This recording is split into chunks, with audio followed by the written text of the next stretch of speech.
Okay.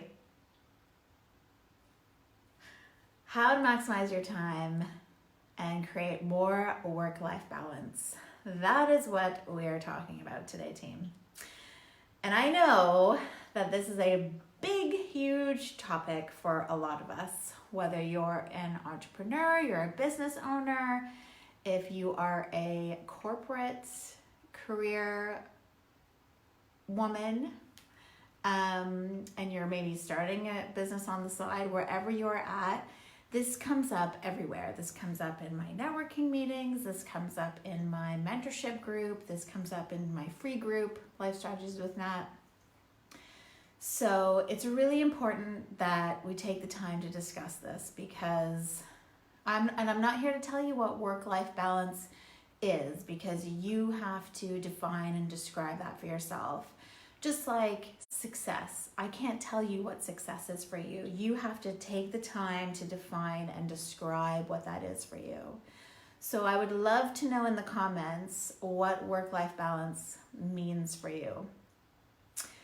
And I'd also love to know if you are a business owner, or if you are employed, starting a business on the side, or thinking about starting a business, because it lets me, A, get to know you, and B, it lets me kind of tweak the training as I go. Because these are the women that I love to work with, because you guys are high achievers, you are go-getters.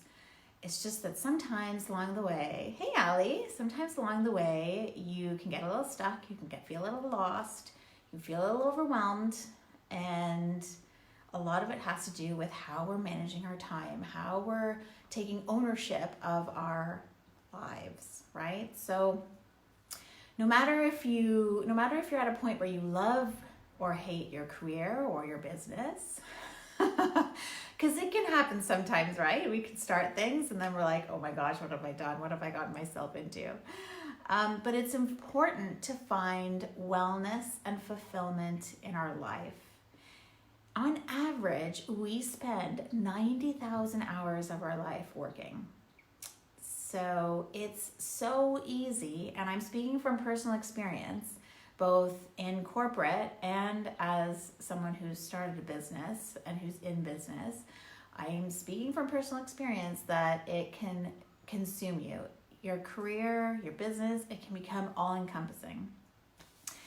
And, I'll tell you, and for those of you who don't know me, I did come from a corporate background of wealth management. I was there for 10 plus years before I decided to go out on my own, but I did not have work-life balance. And I did not have work-life balance when I started my business either. And it took me getting a coach, and I'm not saying you have to get a coach because you'll know, where you're at, but and it doesn't have to be me either. It can be anyone. But again, just find someone if you're at that point that you trust and that can help you kind of overcome whatever you're struggling with. But, ask yourself, is it time to make a change? Am I getting to a point where I feel stressed, where I feel overwhelmed, where I feel a bit stuck? And I'm hoping that the tools that I'm giving you today are going to help you maximize your time so that you can achieve more work-life balance. And the first thing is to define or describe what work-life balance is for you. Because again, this is very individual for people. We can be our own worst enemies. Oh, sorry if I lost you guys there for a second, but we can be our own worst enemies in the sense that we can get ourselves into a rut because we're not aware enough to kind of say, oh, something's wrong. Listen to your body, listen to how you're speaking to yourself, and really pay attention to how you're feeling in terms of the stress, the overwhelm, because you don't want it to get to a point where you feel burnt out, because then you're just exhausted and it takes so much time to kind of pull yourself out. But when it gets to that point, we have to really retrain our brain, and you got to ask yourself some really deep questions. Hey Melissa, hey Sakshi. You got to ask yourself some really big questions, because a lot of the times we get comfortable, right? It's just human nature. We like comfortable things. We don't like being uncomfortable. That's why I'm always saying you got to get comfortable with being uncomfortable. And I'm not the only one that says this, I'm sure. Actually, I know. So, I'm going to walk you through a really simple tool that you can use. And it's what I teach my clients. And it's what I've been taught. It's how I created more work-life balance and really, really was able to leverage my time. So you may have heard the story before, but it's the rock, pebble, sand story. And I don't know where it originated, but I can tell you that the story goes that it originated with a professor. So he goes into his classroom and he has on his table, he has a big mason jar. He's got rocks, pebbles, and sand. Okay? So he goes and he fills this big glass jar with rocks, huge, like big rocks, right? Big rocks. So he asks the class, is this jar full? And the class is like, yeah, it's full. So then he goes and he adds the pebbles. So the pebbles go into all the spaces, and he says, class, is the glass full? The class says, yes, it's full. And then he goes and takes the sand, and then the sand goes into the jar, and it's going into all the little crevices, and he says, is the jar full now? And the class goes, yeah, it's full.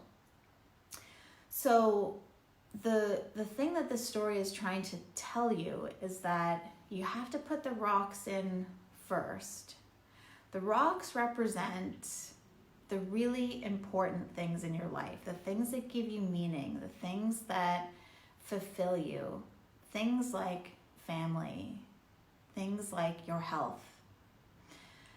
And if you don't make time or you don't make space for those rocks, and you fill it with pebbles and sand first, you're not going to have any room for those rocks. And then that's when you kind of slip into overwhelm, stress mode, etc., right? So I just love that story because it's so simple and it makes so much sense. So here's how we can use it, okay? I'm just looking at my notes because I didn't want to forget anything. So the rocks are also your feel-goods. So right now, when I go on my Sundays, those are my planning days, when I go into my planner, I put my feel-goods first. I put my rocks first, and then I fit everything around that. It used to be the other way around, where I would put all the sand and the pebbles in first, and then I would try to make room for the rocks. And no surprise, I got fatigued. I started having hip pains, lots of headaches, because, I wasn't putting myself first. I wasn't making the rocks a priority. So, the rocks are your feel-good things, your most important projects, and things you have going on that are maintaining your health and your overall well-being. Like I said, things like spending time with family. Because if the pebbles in the sand were somehow lost one day, you would still be fine. That's kind of like the main crux of the story, of the like what it all means. So the pebbles represent things in life that matter. They're things that give you meaning, like your job, relationships, your hobbies, your friendships, your career. These are things that are typically not permanent, so they come in and out of your life. And they're not critical for you to have a meaningful life. Like, yes, we need a job to make money and work and put food on the table, but, push comes to shove, it's not critical. Hopefully you have family, you have friends that can be there for you in those times. They're things that matter, but they're not essential to your overall well-being. And then you have the sand, which is like the errands, the Netflix, the scrolling on social media. You know what I'm talking about. The stuff that you do that you tend to do. I shouldn't totally generalize because I do that. I'm so guilty. But it's kind of like the stuff that you do where you're like, oh, I'm going to avoid just doing that rock or pebble. So like they're the things that, you do to waste time kind of thing. And sometimes you don't even realize how much time has passed before, well, you're no longer, you've been scrolling on social media forever. So let me ask you, what's in your jar right now? i.e., what's in your life right now? Do you have rocks in your life? Do you have pebbles and do you have sand? And what are you prioritizing out of all of them? So here's what we're gonna do. Grab a pen and a paper if you don't have one, because if you keep putting sand in the jar first, you are going to slip into burnout mode. I promise you.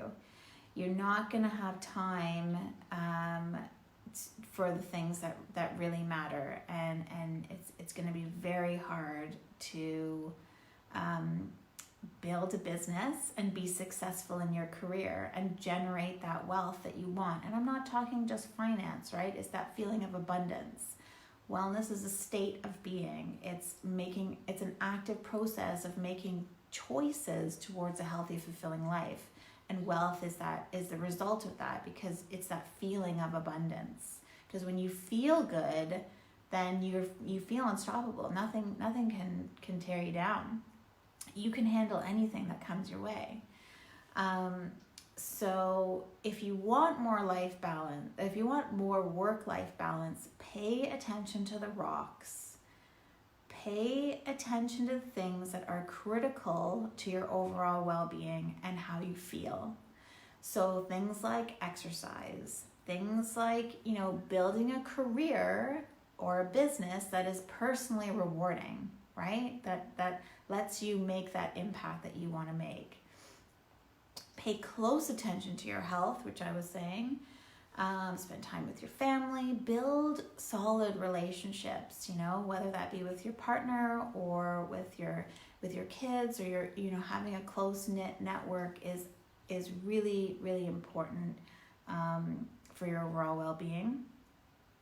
And keep in touch with relatives or friends. I have friends across the ocean in Canada that I love to make time for, and it's important to me. So those, you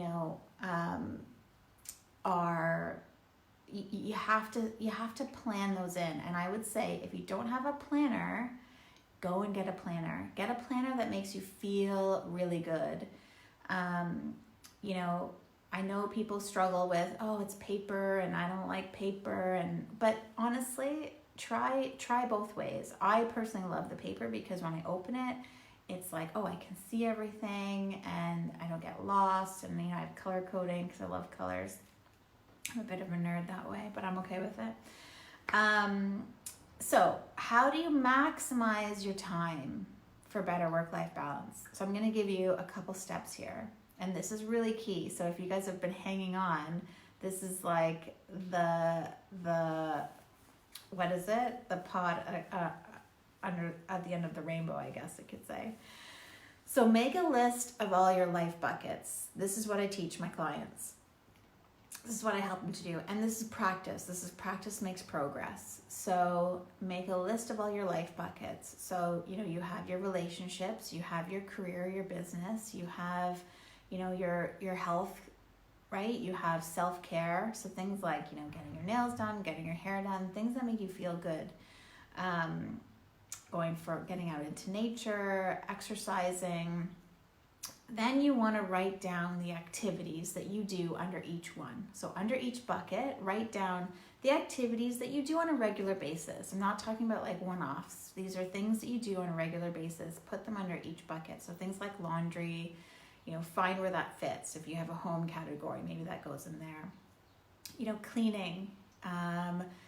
Some people like to say clean kitchen, clean living room, clean bathroom, clean bedroom 1, 2. You can get as detailed as you want, but just know the more detail you put, the more things you have to schedule. So maybe start a bit general and then kind of see what works for you. And then I want you to label them as rocks, pebbles, or sand. So in each of those categories and all the things that you listed, beside each thing that you listed, is it a rock, is it a pebble, or is it sand? And then I want you to write it out on a piece of paper. Write down all the rocks in order of importance, all the pebbles order of importance, and all the sand order of importance. Keep that at the back of your agenda. So then when you go and have your planning day, which I would say should be 1 day a week.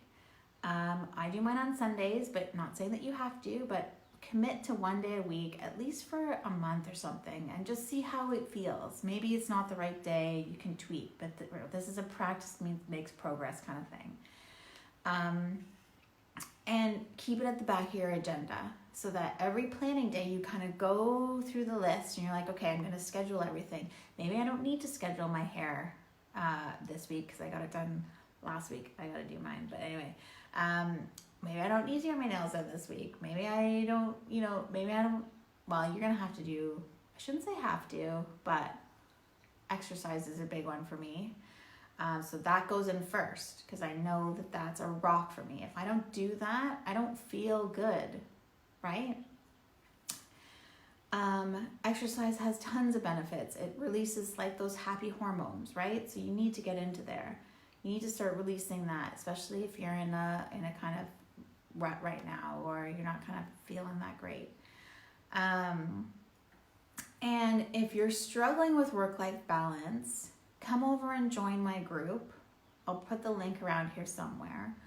Or get in touch and have a strategy session with me because I would love to help I would love to help you pinpoint what's holding you back and give you some actionable things that you can do to improve that area of your life or, as a whole.